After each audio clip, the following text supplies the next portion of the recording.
Welcome back. There have been a bunch of developments in the world of PlanetSide 2 in the past couple of days, so I thought we might take a couple of minutes just to talk about them. Yesterday the devs had a streamlet celebrating the 16th anniversary of the PlanetSide franchise, revealed some juicy details about upcoming features and other neat stuff heading to the game that we love so much in the coming weeks and months. And honestly, it's nice to see them keeping some of that momentum from the DirectX 11 update, letting people know that that wasn't a last hurrah for PlanetSide 2, it really was a pillar that allows the game to grow. First up was the introduction of a new community person in the shape of Justin Gollenbeck. The previous CM, Roxley, has left for pastures new, and everyone seemed honestly genuinely happy for her in her new exciting adventures. There was a slight talk about PlanetSide Arena in a sort of oblique way. No details, but references that there will be more to talk about at a later time. Which, if I'm being honest, is kind of more than I thought we'd get. From the outside, and having PlanetSide Arena originally talk about dropping almost the exact moment Apex Legends arrived was a worrying development for a paid-to-enter game with the words Battle Royale on the side. I talked about it in a past video, which I'll link above and in the description, but needless to say, the lay of the PR land has changed a bunch since PlanetSide Arena was announced at the end of last year. For the new stuff, we had Rel reveal a new heavy assault weapon in the shape and sound of the Thumper. Initially I was annoyed that the visuals weren't based around the Bambi character, but I was happy again when I saw the superb job that Doku had done with the design. On screen you can see his ArtStation page as well, which I'll obviously link below in the description, so if you like high poly, high res game art, it looks really lovely. I especially love that metal plate or guard thing around the muzzle area, a really nice detail. The Thumper has a mix of ammo types as well. These aren't changeable on the fly though, so think of them like soft point ammo. You need to re-equip to swap them about. It defaults to a fragmentation AoE grenade that explodes on impact with the reward for direct hits. Then we have disruptor ammunition, which I'll quote Rel from Reddit, where he says, "It'll do a small scramble, mostly cosmetic, 10% max energy drain, 50 shield health drain, it'll one-shot most deployables, and overall less damage than the fragmentation rounds. Unlike PlanetSide 1, it does nothing to vehicles and doesn't disable implants." Finally, we have incendiary rounds that do less blast damage, but instead do more damage over time for infantry caught in the area. And that's the main takeaway for this weapon. This is anti-infantry, not anti-vehicle. And in other news, the Thumper was added to the PTS today as well, which you've probably already guessed based off the footage, and it seems to be in a pretty workable state. The animations look slick, camo coverage is in, the VFX, which according to the devs aren't final, actually look good now, so to see it improve even more would be a bonus. I'm not 100% on the damage numbers at the moment, as this is the PTS, so any part of this is subject to change before live. I've left them in the video if you want to see them, but don't take them as gospel. There are some attachments to the Thumper though. First is the automatic trigger, which rather unsurprisingly adds an automatic fire capability, but it also increases the fire rate slightly as well, and also the maximum accuracy cone by a hefty amount, so this is your spammy area effect option. Next is the launch accelerator. This increases the muzzle velocity of the grenades, but also gives you a sore shoulder from the large kick in vertical recoil, and to be honest, this is the one I preferred after some testing on PTS. Finally, we have the slightly oddly named lightweight materials. This nullifies the heavy weapon movement speed penalty, but also gives you a whole bunch more lateral recoil for your trouble.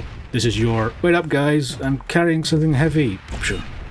I had a quick play around with all of the different options, and it seems like an interesting if super situational weapon. Perhaps the most interesting aspect comes from Rel pointing out that the disruptor ammunition will one-shot most deployables, which with the visual disrupt effect and damage to shields, might make this a great option for busting through defenses. It doesn't feel like you need a bunch of people in your squad with them either, just one person firing 6 grenades in quick succession would suffice, but again we'll see how effective everything is when it hits live.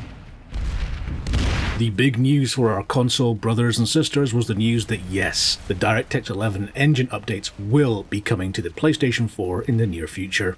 They're seeing decent improvements in performance, as I guess we've all seen regardless of our hardware setup, so that's promising for sure. There seemed like a real push for parity between the PC and console versions of the game, and I can imagine the devs would prefer that for a whole bunch of different reasons. And in that vein, they revealed that the NSO system of floating robots will be hitting the ground on console too. Also, some of the map changes that PC has seen will be transferred across too, so things like Cortium and Ants will be on PlayStation 4. However, construction is still in the air. They're not committing to including that yet currently. Sounds like it needs more testing before they can make a really hardline decision on it. These updates are expected in late June, though that is a tentative date, so keep your eyes peeled on their social channels for more information. But it sounds like our console compatriots won't have to wait too much longer for some of that lovely DirectX 11 smoothness. There was some talk on the stream about server hardware as well. I'm not going to list it all here, but that does seem like a good time to tell you. There's a great stream breakdown from Errolson on the PlanetSide 2 subreddit, and I'll link that below if you want to read through that all and check out the updates for your specific server. The other news was the talk about the roadmap for the rest of the year, which, considering we're almost halfway through the year, doesn't seem that far away. The new player experience, something that I again referenced in my last PlanetSide 2 video, is a focus but isn't ready to go yet.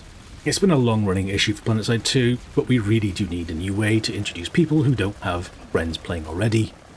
So this may be dev time on features that don't impact current players, but it is so worth it for the long-term health of the game. Sanctuary is coming, or so we're told, although I'm now more confused than ever. I'm not 100% sure on what it is. It's now sort of a social hub of some kind. I'm intrigued, yet also confused, but to be honest, that's kind of my sort of default state. There was some more talk about PlanetSide Arena, mainly to point out that there seems to be two teams working in the same sort of PlanetSide world now, which means that in total there are more resources to pull from when each of those teams needs them. And in that mould, we're told that the NSO will soon get a vehicle for them in the near future. Something that normally would have taken a lot of work and time to develop is actually coming together faster than before, thanks to the two teams having the flexibility to help each other out. Oshur seems slightly gently talked about, with the news that the DirectX 11 work seems to have taken understandable precedence over everything else. But that means that the new continent isn't that much further on than the last time we saw it. It's still on the roadmap for this year though, but towards the end of the year, I'm sure. Producer Nick said that this is just the tip of the iceberg for new things, so I'm really quite interested to know what's in store for the remaining months of 2019. Please leave a comment below right now with your thoughts on this new stuff though. What makes you most excited? Can you even remember what the Sanctuary is? Because I know that I can't. Let me know your thoughts and feelings below right now. If you enjoyed the video, please hit the thumb button, tap the subscribe button as well to support the channel and help me make videos just like this one. Thank you so much for watching, and I'll see you next time. Take care.